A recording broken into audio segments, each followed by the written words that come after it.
dito natin uumpisahan itong topic natin mga kababayan. Yan. Sa good news po natin uumpisahan mga kababayan yung ating talakayan sa araw na ito. Ngayon po ang nakalagay dito, ang kumokontra sa 20 pesos na bigas ay kumokontra sa mahihirap at magsasaka, laking tipid sa mahihirap. Sino po ba yung kumokontra mga kababayan? Tapos sinabi pa, pagkain daw po ng hayop, no? Pagkain daw po ng hayop, mga kababayan, itong 20 pesos na bigas, mga bossing. Oh, sino ba yun? Di ba si Inday Sara Duterte? Inilaunch ho ito, mga kababayan, inilabas, no? Noong Mayo 1. Mayo 1 po, mga kababayan. Tapos ano sinabi ni Inday Sara Duterte? Naku po, suspetya ko, parang pagkain ng hayop yung 20 pesos na bigas na yan. Ano pa sinabi niya? Pambayan nila yaan doon sa boto ng mga tao. Hininto mga kababayan. Hinto. No? Dahil po doon sa pamumulitika ni Inday Sara Duterte, mga bossing. Di po ba? Tayo naman mga kababayan, napakadali lang naman pong intindihin yan. Napakasimple pong intindihin mga boss, Chief Amo, sir. Bakit to? Kapag ka nandyan na, hawak mo na at pwede mo nang ibigay yung solusyon mo para doon sa mga naghihirap mong kababayan, patatagalin mo pa ba?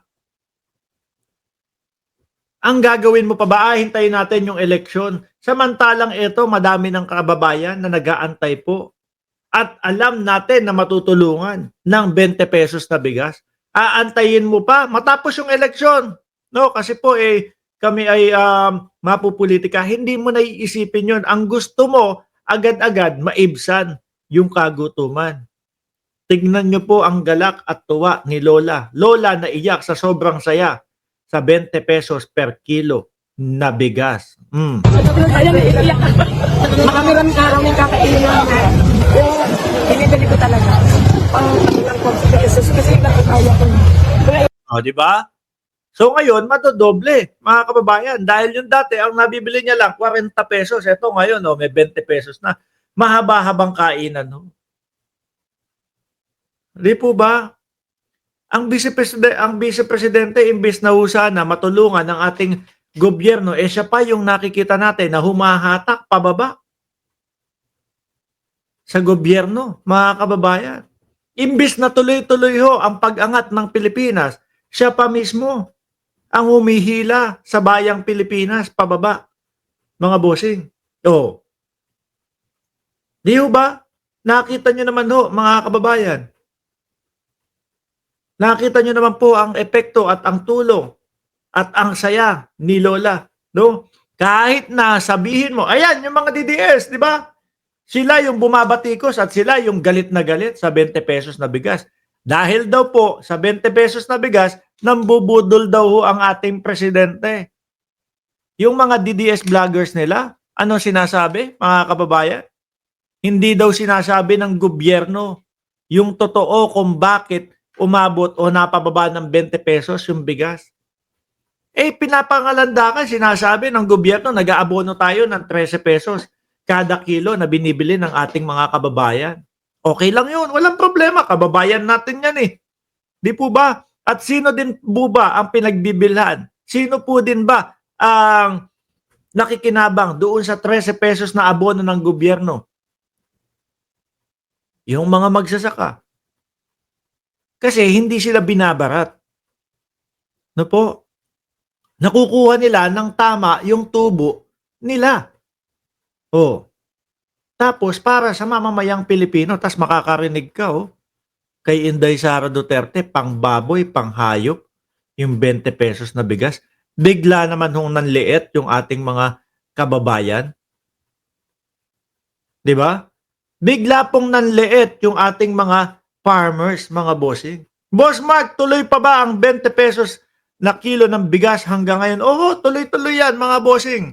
No? Naudlot lang po dahil nga pinulitika ni Inday Sara Duterte.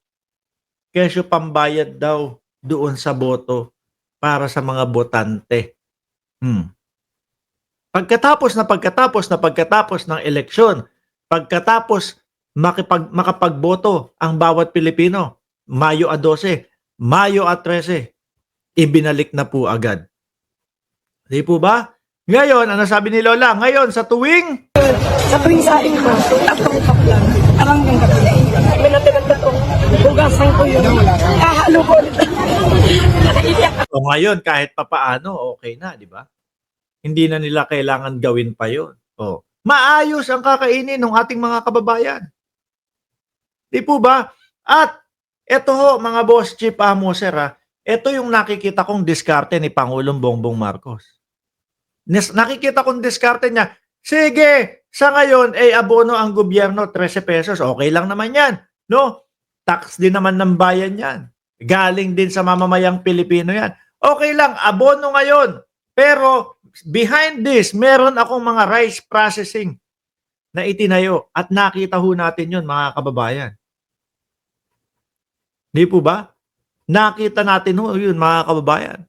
Pag ito na po ay nagsimula na at yung ating mga magsasaka ay nakapagproseso na ng kanilang mga palay doon, less gastos na po sila. Di po ba? Less gastos na po. O dahil nabawasan yung puhunan ng mga magsasaka dahil nga doon sa ipinatayong rice processing ni Pangulong Bongbong Marcos at gobyerno ng Pilipinas, o sige, ngayon po, pwede na kaming magbaba kahit papaano ng presyo namin nang hindi naman naaargabyado yung aming tubo, nang hindi nakakawawa yung ating mga magsasaka. Posible, sabihin na natin, 5 piso, 6 na piso, kada kilo, no? Yung maibabawas sa puhunan nila, o di ho ba? Ay bababa nila ng 6 na piso. Yung kanilang bigas. O, yung inabonong 13 pesos, 7 pesos na lang.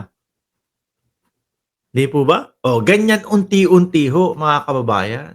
Ewan ko kung ano yung nakausap ni Inday Sara Duterte. Kumausap daw siya ng eksperto at hindi daw kaya. Baka hindi eksperto yun. Baka eksperto lang ng kung ano-ano yun. Di ba? Nathan Dakuag at Maki Kwan. O, shout out sa iyo. Pwede po bang makapagmura dito? No? Sa page mo, Boss Mark, sabi ni Alex Ferrer. Medyo hindi naman tayo siguro DDS. Kaya wag na. Wag na tayo magmura-mura. Sila lang yung mga DDS, yung mga nagmumura dyan. Hahalo ko dito sa bago ko sa saing. Para kumbaga magkasya ko. Para pag dumating yung anak ko sa gabi. Ang amin sa gabi. May dito, isang linggo ko papilin naman. Hindi na siguro gagawin yun, mga kababayan. Makakakain na ng maayos po. Sabi ni Ma'am Chris Rose, please no flooding, spamming, comment. Kapag ka nag-flood ng comment, kayo na ang bahala niyan. Pagsisibakin ninyo.